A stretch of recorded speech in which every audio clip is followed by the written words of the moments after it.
बुद्धि का फल। एक रोज की बात है कि बादशाह अकबर के दरबार में लंका के राजा का एक दूत पहुंचा। उसने बादशाह अकबर से एक नए तरह की मांग करते हुए कहा, आलमगना, आपके दरबार में एक से बढ़कर एक बुद्धिमान, होशियार तथा बहादुर दरबारी मौजूद हैं। हमारे महाराज ने आपके पास मुझे एक घड़ा भरकर बुद्धि लाने के लिए भेजा है। हमारे महाराज को आप पर पूरा भरोसा है कि आप उसका बंदोबस्त किसी न किसी तरह और जल्दी ही कर देंगे। यह सुनकर बादशाह अकबर चकरा गए। उन्होंने अपने मन में सोचा, क्या बेतुकी मांग है, भला घड़े भर बुद्धि का बंदोबस्त कैसे किया जा सकता है। लगता है लंका का राजा हमारा मजाक बनाना चाहता है, कहीं वह इसमें सफल हो गया तो। तभी बादशाह को बीरबल का ध्यान आया। वे सोचने लगे कि शायद यह कार्य बीरबल के वश का भी न हो, मगर उसे बताने में बुराई ही क्या है। जब बीरबल को बादशाह के बुलवाने का कारण ज्ञात हुआ तो वह मुस्कुराते हुए कहने लगे, आलमगना, चिंता की कोई बात नहीं, बुद्धि की व्यवस्था हो जाएगी, लेकिन इसमें कुछ हफ्ते का वक्त लग सकता है। बादशाह अकबर बीरबल की इस बात पर कहते भी तो क्या, बीरबल को मुंह मांगा समय दे दिया गया। बीरबल ने उसी दिन शाम को अपने एक खास नौकर को आदेश दिया, छोटे मुंह वाले कुछ मिट्टी के घड़ों की व्यवस्था करो। नौकर ने फौरन बीरबल की आज्ञा का पालन किया। घरे आते ही बीरबल अपने नौकर को लेकर कद्दू की एक बेल के पास गए। उन्होंने नौकर से एक घड़ा ले लिया। बीरबल ने घड़े को एक कद्दू के फूल पर उल्टा लटका दिया। इसके बाद उन्होंने सेवक को आदेश दिया कि बाकी सारे घड़ों को भी इसी तरह कद्दू के फूल पर उल्टा रख दे।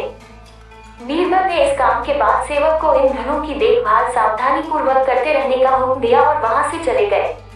बादशाह अकबर ने कुछ दिन बाद इसके बारे में पूछा तो बीरबल ने तुरंत उत्तर दिया, आलमगना, इस कार्य को हो चुका समझें, बस 2 सप्ताह का समय और चाहिए, उसके बाद पूरा घड़ा बुद्धि से लबालब भर जाएगा।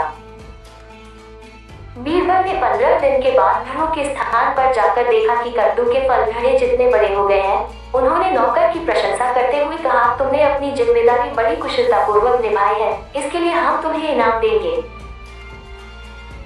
इसके बाद बीरबल ने लंका के दूत को बादशाह अकबर के दरबार में बुलाया और उससे बताया कि बुद्धि का घड़ा लगभग तैयार है। और बीरबल ने तुरंत ताली बजाई। ताली की आवाज सुनकर बीरबल का सेवक एक बड़ी थाली में घड़ा लिए हुए बड़ी शान से दरबार में हाजिर हुआ। बीरबल ने घड़ा उठाया और उसे लंका के दूत के हाथ में सौंपते हुए कहा, लीजिए श्रीमान, आप इसे अपने महाराज को भेंट कर दीजिए, लेकिन एक बात अवश्य ध्यान रखिएगा कि खाली होने पर हमारा यह कीमती बर्तन हमें जैसा का तैसा वापस मिल जाना चाहिए। इसमें रखा बुद्धि का फल तभी प्रभावशाली होगा जब इस बर्तन को कोई नुकसान न पहुँचे। इस पर दूत ने कहा, हुजूर, क्या मैं भी इस बुद्धि के फल को देख सकता हूँ?